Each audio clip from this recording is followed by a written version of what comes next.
sedikit ini di penutupan. Sumpah gue rasa berat banget pala gue, nggak tahu pengang kuping gue, dan gue tiba-tiba hang.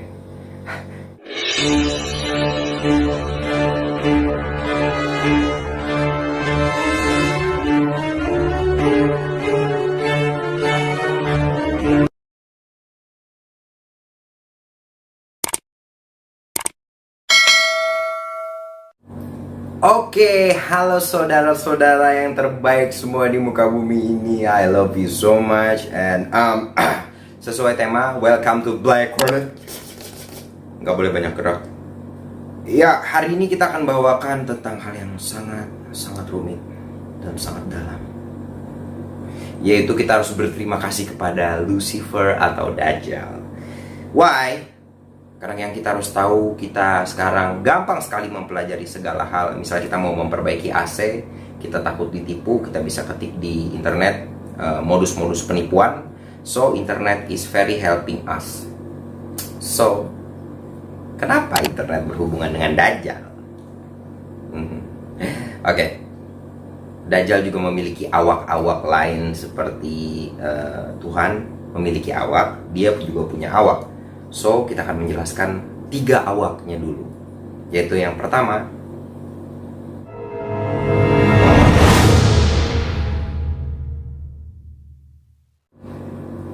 oke, untuk yang belum subscribe, tolong di subscribe. Karena biar aku akan membawakan hal-hal yang banyak lagi tentang sport dan hal-hal yang unik. Oke. Pertama, awak dari Dajjal adalah Jack Pearson. Jack Pearson adalah seorang rocket engineer, yaitu semacam scientist. So guys, gue minta maaf kalau misalnya gue translate kurang bagus, karena di Wikipedia hebatnya ini nggak ada bahasa Indonesia. So dia lahir sebagai Marvel Whiteside Pearson, Oktober 2, 1914. Dia salah satu ilmuwan tertua juga ya. Di Amerika sebagai rocket engineer, dan dia seorang Thelemite occultism. Ya, sorry ya, soalnya ini bahasa Inggris guys. Dia juga seorang prinsip founder atau founder prinsip dari Jet Propulsion Laboratory, ketahuan kan belum nih, JPL. Dan dia seorang engineering corporation. So, dia ini salah satunya membentuk NASA juga ya guys.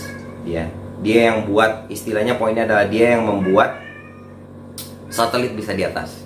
That's why kita harus berterima kasih sama Dajjal, karena dia salah satu awaknya. Pekerjaan lain selain rocket engineer dan scientist, dia juga businessman dan occultism. Wow. Sorry ya guys, ini gue nggak terlalu jago bahasa Inggris jujur aja. Dan di sini memang nggak ada, di biografinya nggak ada bahasa Indonesia. Gue nggak tahu kenapa, tapi ya maybe ya begitulah. So, sesuai di di diary yang di foto ini nih. Nah, diary dia menyebutkan bahwasannya dia bermimpi bertemu dengan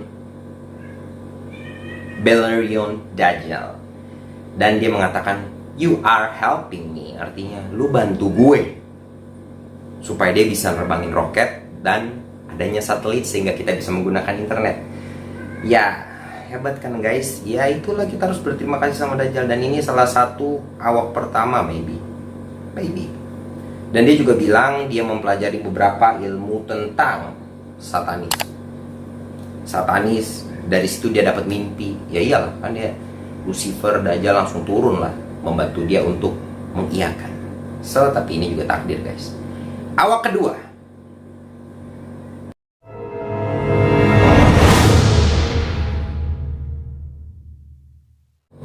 Oke, awak kedua.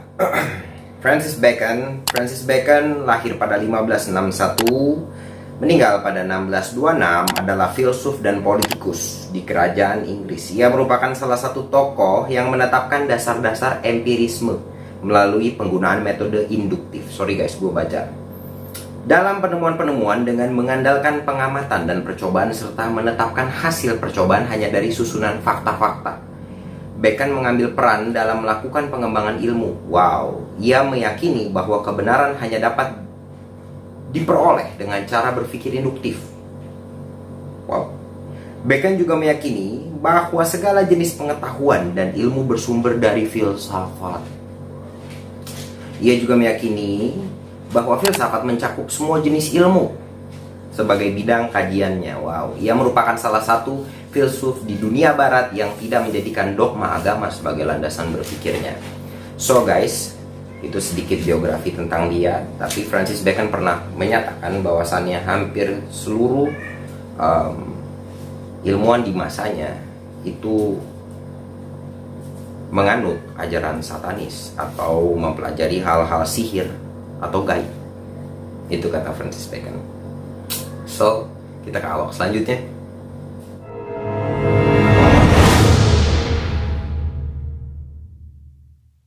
Oke, yang terakhir, Sir Arthur C. Clarke.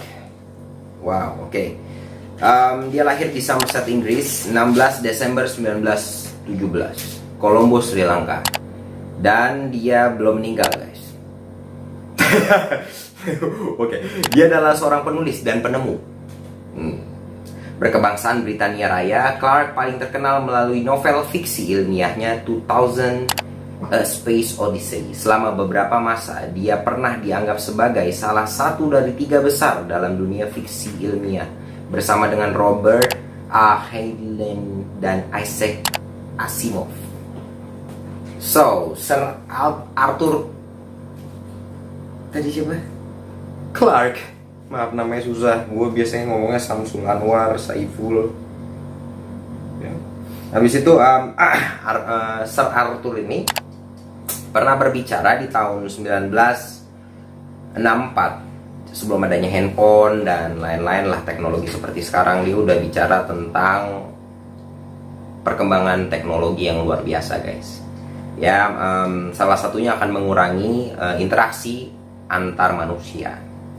Dia bilang nanti manusia akan tidak membutuhkan berpergian seperti bisnis, melakukan perjalanan lain-lain selain hanya untuk bersenang-senang. Jadi poinnya manusia nanti ketemu cuma untuk senang-senang, karena nanti bisnisnya jalan sendiri. Dia bisa ngobrol ya dia udah ngomong tentang handphone, video call dan lain-lain di tahun 1964, guys. Hebat kan? Tapi yang keren di sini sebenarnya mereka ini satu jalur gitu loh. Mereka ini satu jalur yang membawa kepada kebenaran, yaitu membuat kita mudah melakukan apa-apa. Makanya kita harus berterima kasih sama Mr. Dajjal. So guys, gue bakal taruh semua linknya di bawah untuk yang mau baca secara komplit, yang bahasa Inggrisnya bagus. Karena untuk yang tadi yang pertama Jack Pearson kayaknya bener-bener ditutupin banget, nggak ada bahasa Indonesia di Wikipedia-nya. Jadi gue tadi pakai bahasa Indonesia. Ya, so gue taruh di bawah semua linknya. Yang mau tahu tentang videonya si Arthur C. Clarke ada di bawah, yang di BBC 1964, Jack Pearson sama Francis Bacon. So guys, kita ke rangkuman.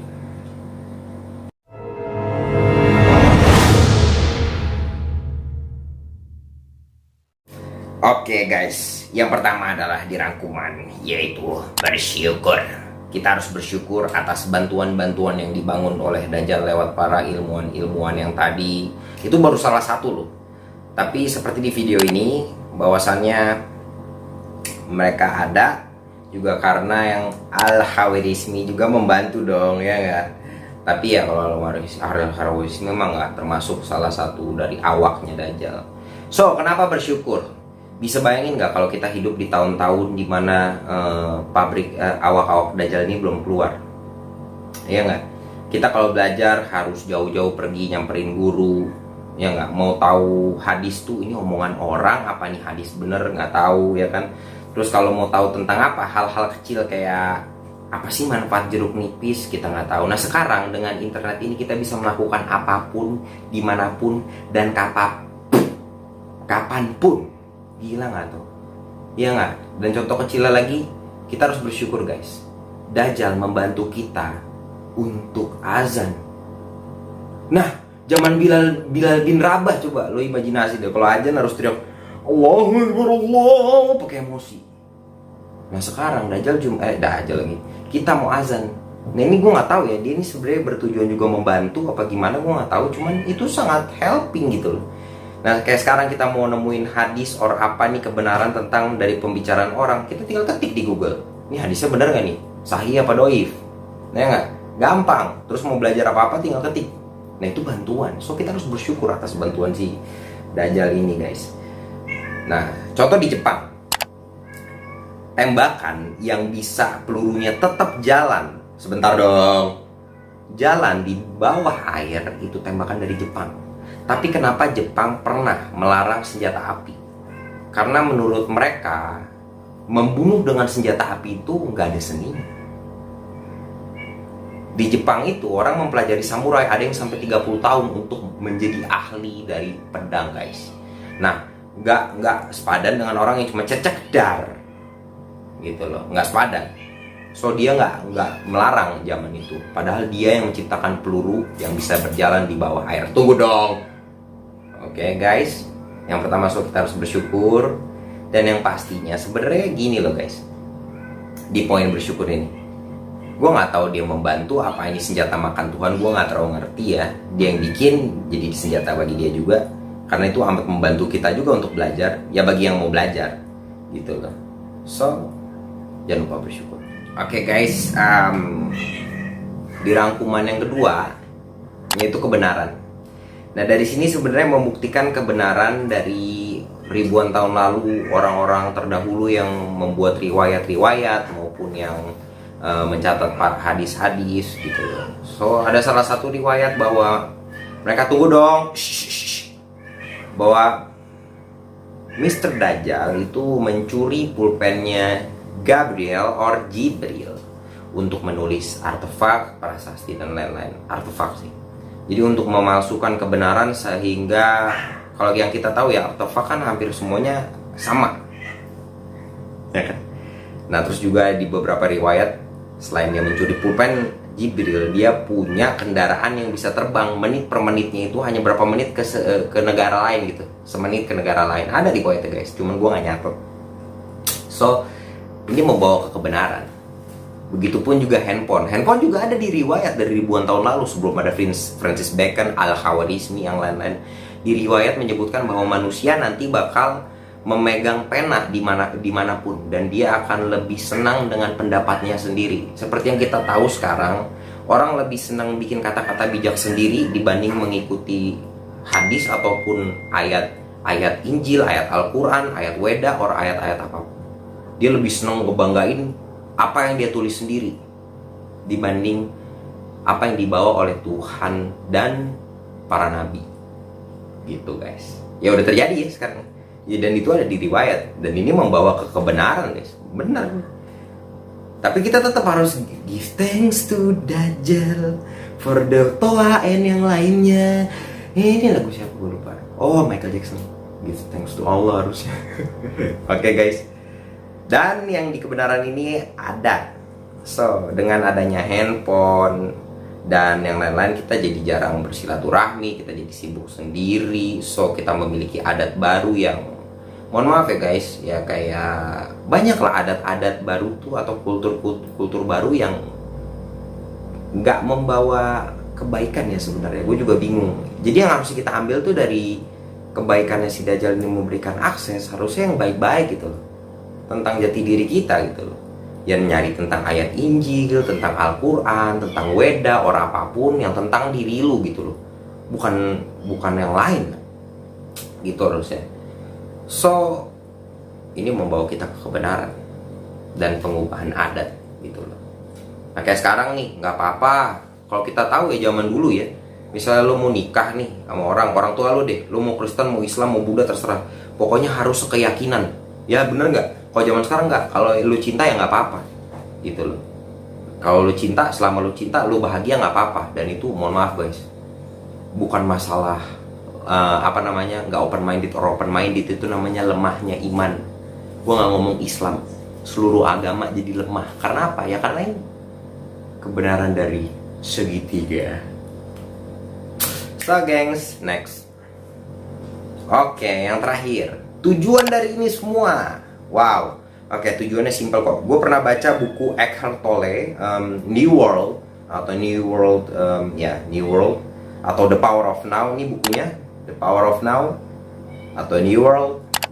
So dia menjelaskan tentang kesadaran. Apa itu kesadaran? Dia ngajarin kita how to meditate, meditasi, bagaimana kita mengenali perspektif pemikiran kita sendiri dan lain-lain.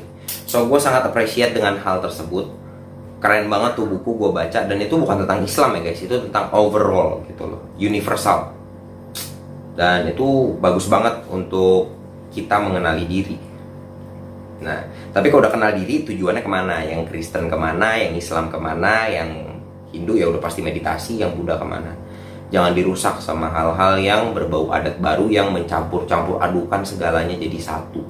Dan ujung-ujungnya dituhankan oleh hal-hal yang dibuat sama manusia itu sendiri sebenarnya. Jadi manusia nuhanin sama yang dibuat manusia itu sendiri, itu lucunya gitu loh. Ya hukum Tuhan kan sekarang di bawahnya hukum konstitusional, ya nggak? So tujuannya adalah menghilangkan kita dari kesadaran tersebut, bahwasannya kita memiliki Tuhan, kita memiliki keyakinan, nggak semua tuh sama, semua tuh sama. So kalau di gua sendiri kan pasti kalau kita habis beribadah, yaitu di akhirnya itu ada bacaan Allahumma mati wa min syarri fitnatil masihid dajjal. Minta dilindungi dari fitnahnya Dajjal. Apa tuh fitnahnya Dajjal? Apa ya? Enggak lah. Masa nggak tahu? Oke, simple. Cuman ini doang sebenarnya. Simple banget. Cinta kebebasan. Nah, cinta kebebasan berkehendak. Dan dikarenakan itu, jika zaman dulu kita memiliki anak yang tidak normal atau bahwasannya mencintai sesama jenis, diusir. Tapi kalau sekarang atas nama cinta dan kebebasan nggak apa-apa. Itu. Dan gue juga nggak mengharapkan pengusiran. Harusnya kita coba untuk sadari bersama-sama. Gitu loh, sadari gimana caranya, jejelin kek atau apa kek, dedekin kek, gimana kek caranya, ya nggak. Tapi nggak dibiarin juga, dan bahkan dikasih kebijakan tentang hal itu. Cinta tanpa akal sehat juga ya gimana ya guys, jadi berantakan, nggak pakai logika namanya juga cinta. Contoh gini, lu punya kucing, lu cinta banget sama kucing lu taruh kamar nggak kasih pasir, dia beol di kasur lu cinta, ya itu namanya bukan cinta. Makanya banyak kasus di luar sana dimana orang sudah meninggal ditaruh di kamar sampai bertahun-tahun jadi mayat, sampai jadi tulang. Karena apa? Karena cinta. That's unlogic gitu. So fitnahnya sebenarnya simple, kebebasan berkehendak dan cinta yang tidak didasari oleh tujuan yang baik. So tujuannya menghilangkan kesadaran, dan itu supaya kita lupa jati diri, supaya kita bebasnya. But don't forget, kita harus tetap berterima kasih dengan dia karena dia juga membantu. So guys, oke, thank you for watching. Dan bagi ada hal-hal yang salah, gue minta maaf jika gue ada salah kata. Dan jangan lupa komen kalau misalnya ada komen. Dan yang pengen request aja, mau gue bawain apapun dimanapun. Tentang sport boleh, mau request apapun boleh, silahkan. Mohon maaf sekali lagi kalau ada salah-salah kata. Ini hanya kita harus tetap mengembangkan, walaupun ini salah satu bahaya ya, love. Tapi gue tetap ngomong love and peace. We have to peace. Love with mind, peace always. Okay guys, love, wah ini jadi slogan nih. Love in mind, peace always. Oke, ingetin, love in mind, peace always. Jangan lupa subscribe. Thank you for watching. I love you all and goodbye.